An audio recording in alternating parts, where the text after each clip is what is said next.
त्या वयस्कर बाईने पुन्हा एक कटाक्ष टाकला. जणू तिला काहीतरी समजलं होतं. तिने अजून सावधपणे इतर पुरुषांना दूर ठेवायला सुरुवात केली. एखाद्या अनोळखी व्यक्तीकडून असा अदृश्य संरक्षण कवच मिळणं हा अनुभव वेगळाच होता माझ्यासाठी. काही वेळातच गर्दीमधून वाट काढत राघव प्लॅटफॉर्मवर पोहोचला. त्याचं तेजस्वी हसणं, डोळ्यातलं प्रेम पाहून माझं मन उजळून गेलं. राघव माझ्या जवळ बसला. मला वाटलं आता ही राघववर पण ओरडणार, पण का माहीत नाही तिने सुरुवातीला त्याच्याकडे पण खूप रागाने पाहिलं. त्याला पण ओरडणार तेवढ्यात त्याने तिला काकू काही खाणार का म्हणून डब्यातलं जेवण ऑफर केलं.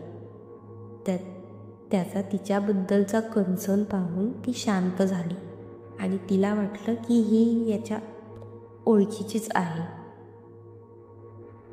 तिच्या जवळचं कोणतरी आहे. ती बाई शांत झाली. फक्त राघवकडे एक दयाळू नजर टाकली आणि मग शांतपणे त्याच ओल्या बाकावर झोपी गेली. कोणतंही ओरडणं नाही, कोणतीही घाई नाही. मी आणि राघव थोड्या गप्पा मारत बसलो. राघवने माझ्यासाठी समोसे आणि पाण्याची बॉटल आणली होती.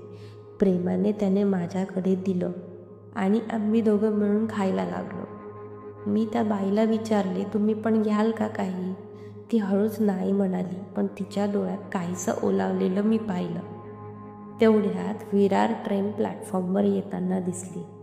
मी राघवला पाहिलं. दोघांनी गोड निरोप घेतला. मी ट्रेनमध्ये वळली आणि लेडीज डब्यात चढली. गर्दीमधून डोळे विस्फारून ती वयस्कर बाई मला पाहत होती. जणू काही ती मला बोलत होती की व्यवस्थित जा बाळा, आणि पोहोचली की मला कळव. आणि निघताना मी मागे वळून पाहिलं. ती वयस्कर बाई हात वर करून मला काहीतरी सांगत होती, मला आशीर्वाद देत होती. जणू ते पाहून ती वयस्कर बाई हात वर करून मला काहीतरी सांगत होती, मला आशीर्वाद देत होती. जणू ते पाहून त्या एका क्षणात माझ्या डोळ्यातून टपोऱ्या अश्रूंच्या धारा वाहायला लागल्या. आजची स्टोरी कशी वाटली तुम्हाला? तुम्हाला पण असे कोण भेटले आहे का?